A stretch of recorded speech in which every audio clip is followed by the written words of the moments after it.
So, you want to hear something interesting? The American socialite, former stripper, and top OnlyFans creator known as Blac Chyna has officially been baptized and has given her life to Christ. Which I find to be particularly interesting and very, very weird news. Because, this is Blac Chyna. Not in a bad way, but in reading this, I have a couple of questions. Such as one, which life did she give to Christ? Was it the whole life? Was it the stripper life? Was it her reality TV life? I don't know which one of those lives she gave, because if she really decided to give her entire life to Christ and everything, that would mean that she'd have to drop her status as an OnlyFans creator, because I'm finding it particularly hard to imagine someone who's praising the Lord and eating the body of Christ while she's busy passing the feet of Chyna on OnlyFans.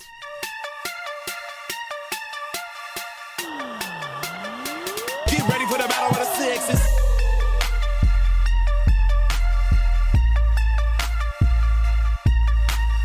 You're telling me that a former stripper and 2021's highest paid OnlyFans creator who was making $20 million a month, someone who survived off of the capitalization of sex, is actually turning around and saying, you know what, I'm gonna drop all of that shit and get baptized?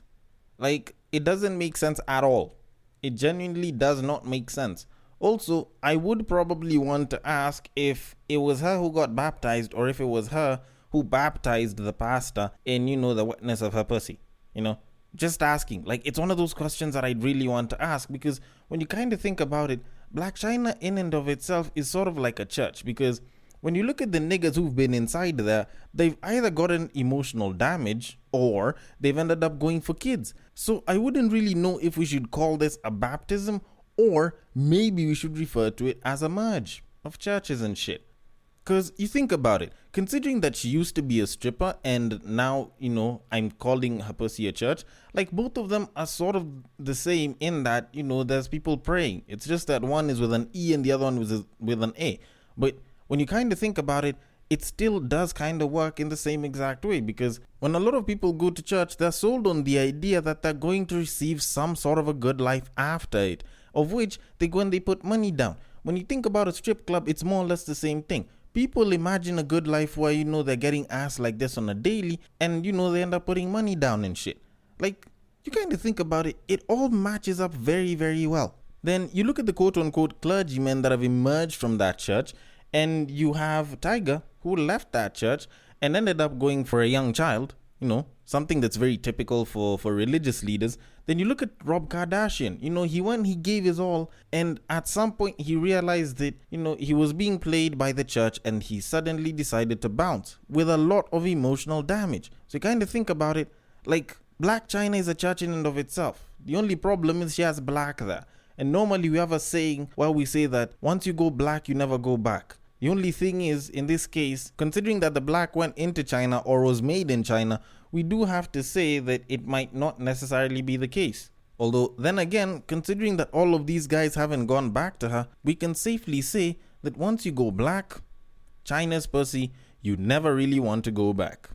But anyways, while you can't go back in there, there is something that you can go back on, and that is this podcast, which I definitely should have started with an instrumental, but I normally like to start it off when I usually start by saying, welcome to Breaktime on My Side, your number one breaktime podcast, coming to you from Nairobi, Kenya.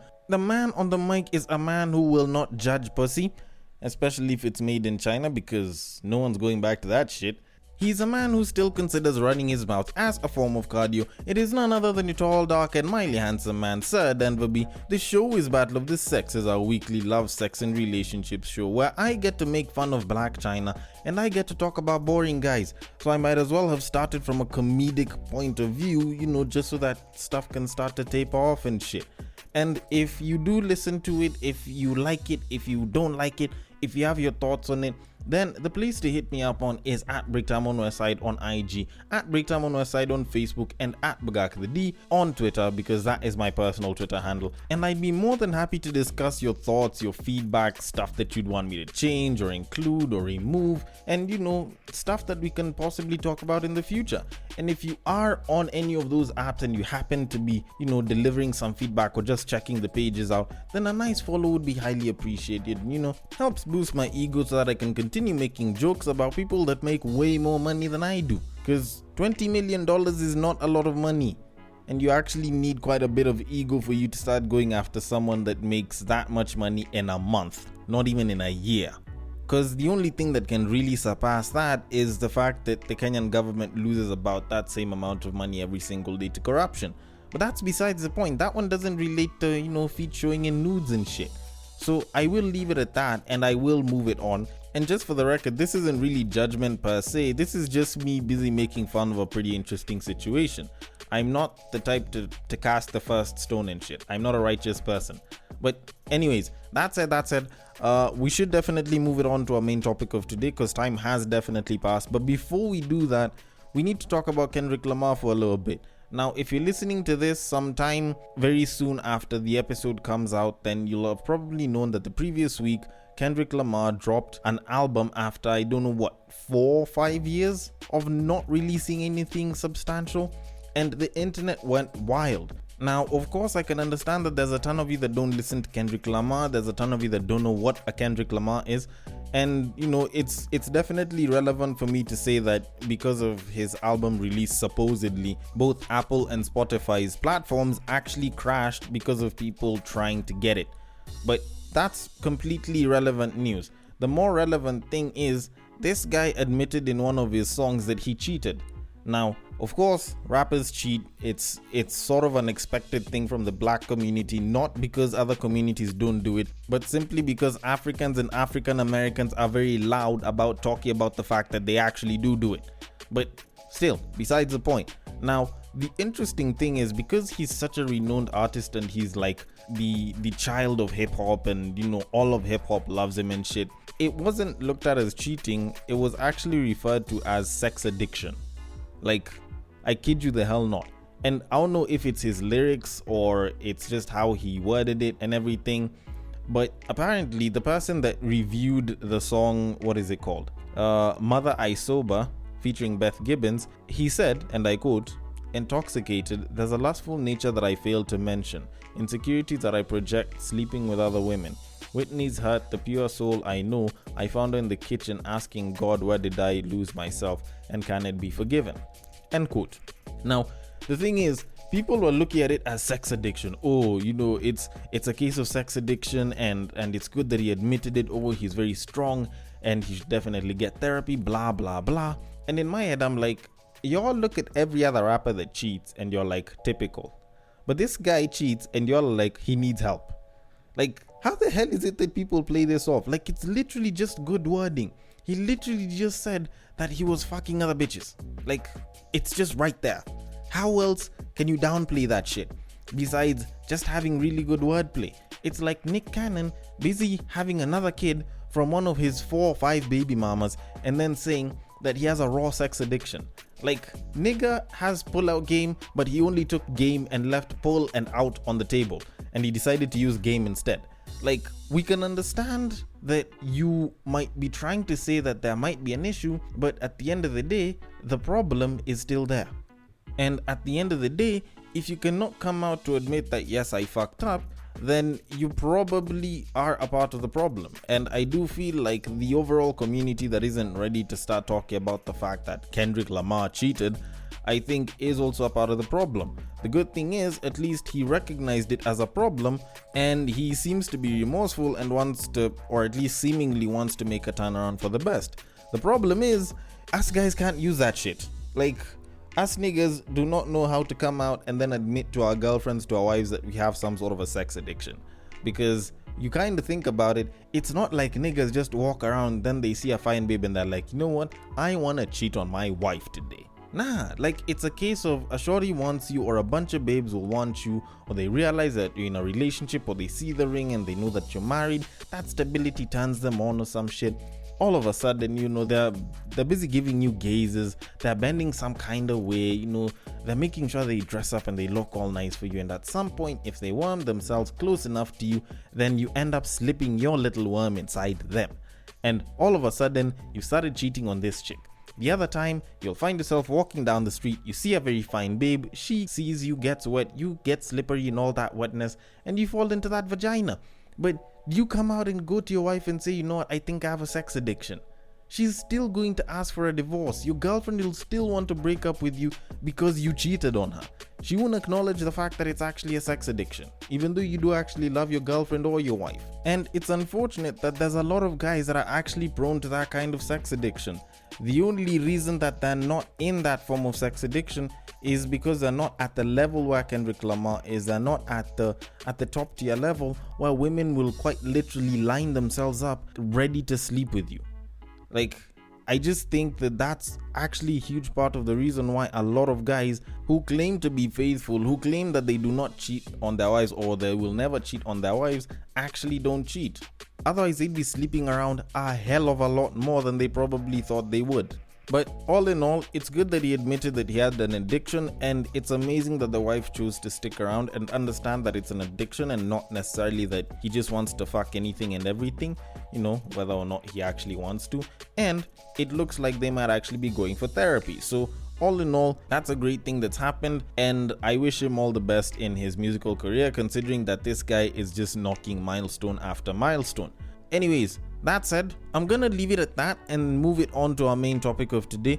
Now, to kind of start things off, I'm gonna start by using the beginning part of a lyric of the Mary J. Blige song Mr. Wrong, where she starts by saying, and I quote, "Bad boys ain't no good, good boys ain't no fun." Now, that's been a particularly interesting lyric that I've heard ever since my high school days. Wale said the same thing but used babes instead. And it's something that seemed very, very interesting. Now, of course, most people would probably think that it just refers to nice guys and just generally how, nice guys finish last and shit, and why it is that babes go for bad boys. But that particular part of her verse actually goes on to mention something that's actually been said by quite a number of babes over a very long period of time. And it actually relates to how guys are in general. Because if you're not interesting as a guy, then no matter how much cash you have, then there's a pretty good chance that the babe won't really want you all that much. Now, a lot of people have debated me on this, and of course people are like, oh, if you have money, you'll definitely get the babe. But there's something that a woman said that ended up trending on social media this past week, which actually speaks to what it is that I say more than ever. But I'm not here to just stick it up and say that I told you so. I'm gonna play the clip for you, and then I'm gonna explain why there's truth in it, why I feel like there's a problem with the babes, and what I feel about the entire thing. So here it is. If you're boring and nice as a man, don't date. Okay? If you are a boring, nice man, do not date. And don't let a woman find out that you're willing to spend money. Okay, don't date. You're boring, you're nice, and you're not shy with the credit card. You're gonna get used, whether it be intentionally or unintentionally, but you're gonna get used. Okay, she's either gonna come to the conclusion and say, all right, he's too nice, but he's boring, I'm not feeling it, maybe we should go our separate ways. Or she's gonna turn around and say, well, damn, he gonna tell me yes anyway, I might as well keep it coming. It's gonna go one of two ways, all right? You'll have the genuine woman that really cares about your well-being, or you'll have the woman that's just gonna use you because you're freaking nice and boring. She's going to end up being with a man who's not boring. He might not be nice, but she's gonna be like off on the side, probably doing her own thing. With that being said, okay, it is absolutely not a guarantee that she's gonna have a better experience with the guy who might not be boring but also not nice. It's just to say that don't be surprised if your girl, you find out she's been, doing a little extracurricular activities with another man, and you be like, wait, what? I never saw that coming. Like, that's not for you. You're too good for him. Well, yeah, I know I'm too good for him, but he's not boring. So, as I said, it's either going to be intentional or unintentional, but it's likely going to happen. So if you are boring and nice, please find a hobby, but don't date. Actually, weirdly enough, on that last bit where she's like, find a hobby but don't date, I'd probably say find a hobby and date. Like, I think that's probably the one thing out of everything that she said that I'd probably contradict with. But anyways, pretty interesting points said there. She did come out to say if you're boring as a guy, of which I will admit there's a lot of truth to it. Even Matthew Hussey, who actually talks about more or less the same shit that I talk about, love, sex, and relationships, he actually did admit the same exact thing. He was a guy who was making quite good money, and he got a babe that he really, really cared about. But his girlfriend actually ended up leaving him because she said that he was boring, because all he was just work. And thing is, it's actually true. Like, there's a lot of great guys that are quote unquote boring. Now, boring can vary in terms of what it is that people might mean, whether it be this guy doesn't have any particular hobbies, or he just works all the time, or he doesn't go out clubbing or partying with a bunch of people and shit, and he just stays indoors. I've actually been told that by a bunch of Kenyan babes as well. Like, there's a bunch of different ways to sort of look at it. Or, he's not the type to actually cause drama. And at the end of the day, yes, there is quite a lot of truth to it. If you're not a particularly quote unquote interesting guy, then there's a very good chance that your relationship could get bland and your girlfriend could end up cheating on you or could end up leaving you. And it's true. That happens a lot. Now, the good thing is, for a lot of you people that might feel like you're boring, at some point, you being boring might actually end up being a good thing. Because at some point, when babes actually start to mature, boring actually starts becoming a very desirable thing. Like, you don't want a lot of drama. You don't want someone that goes out drinking and ends up in a bar fight every, club that you go to, or every weekend. Or, you don't want someone that's constantly making, you almost get blood pressure because he's supposedly trying to flirt with another woman here and there and shit. Like, there's a certain stage where babes actually get to where a lot of that drama isn't all that interesting, especially if the babe used to think that kind of drama was something that was particularly interesting. So if anything, you actually do have a shot. The only problem is, it's probably gonna take a couple of years if you're in your earlier stages of like your 20s and shit. But if you're towards your late 20s, your 30s, your 40s or some shit, it's definitely going to be a good thing for you to a certain degree. Not unless if you're going for a babe who's like, 21, 22, 23, 24 there. Like, if you're going for a mature babe, then it shouldn't be too big of an issue. But that aside, a lot of babes have actually said this. A lot of babes have said that, and I'm not gonna lie, there's a lot of babes that I definitely know who've cheated on their guys for such reasons. And thing is, a lot of them are in like early to mid 20s. Not that many on the lates, although then again I haven't checked, at least not recently. But a lot of them usually do make these comments. Oh, they don't want a boring guy this, they don't want a guy that's just bland. But the unfortunate thing is, I feel like a lot of babes nowadays actually don't really understand reality, in that for a lot of the things that they say that they want, being taken on trips, getting, nice sweet gifts, fine dining, blah, blah, blah. Like, you kind of will only get that from a boring guy. Not unless if you're dating some sort of a celebrity that makes a ton of money and doesn't have to put in that much work to make that ton of money, of which even then a lot of them actually do still put in a ton of work to make that money. Because when you look at, say, your typical corporate guy, your typical lawyer, your typical doctor that actually makes a good amount of bank, they actually work a fuck ton to make that money. So like, take for example, I have a homie whose dad is like a proper top class level lawyer, like closes $1 million deals and shit, and makes like $1 million money on the regular.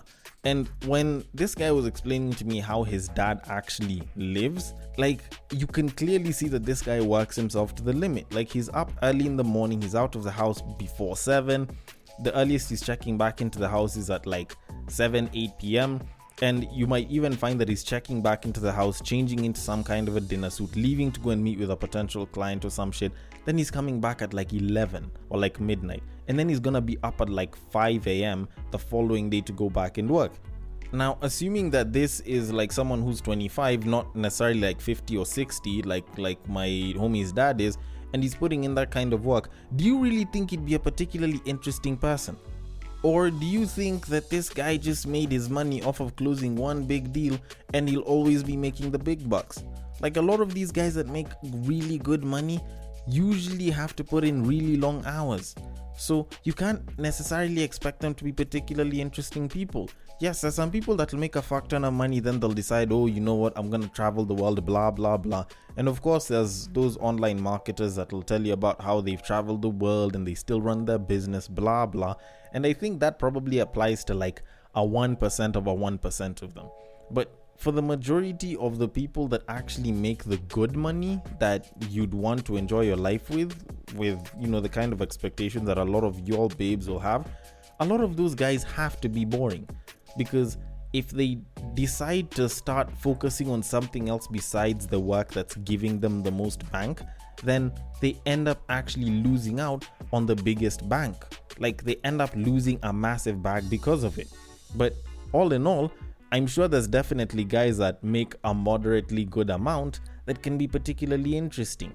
Now, the thing is, it's not like those guys will spend all the time. But yes, maybe some of them might be willing to spend, but at the same time, you might find that probably they don't have their money set right, or they don't have any massive financial goals or financial backbones to hold on to, as opposed to their higher earning counterparts. But all in all, maybe those are the guys that you want. The guys that don't make all that much, but will be able to travel with you and will get you Valentine's gifts and will have you take a few trips here and there to different parts of the country that aren't too expensive. Maybe that's what you want. But at the end of the day, you have to accept one thing.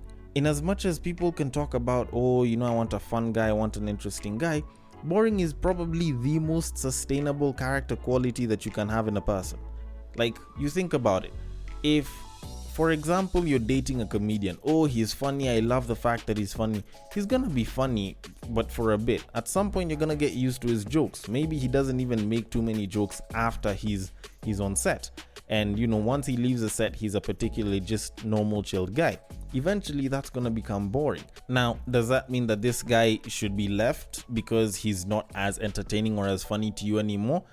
I don't think so. If you're talking about someone who lives his life on the edge, at some point that shit is gonna become normal, and normal usually means boring, and boring is actually a part of life. So if anything, why not go for the somehow boring guy?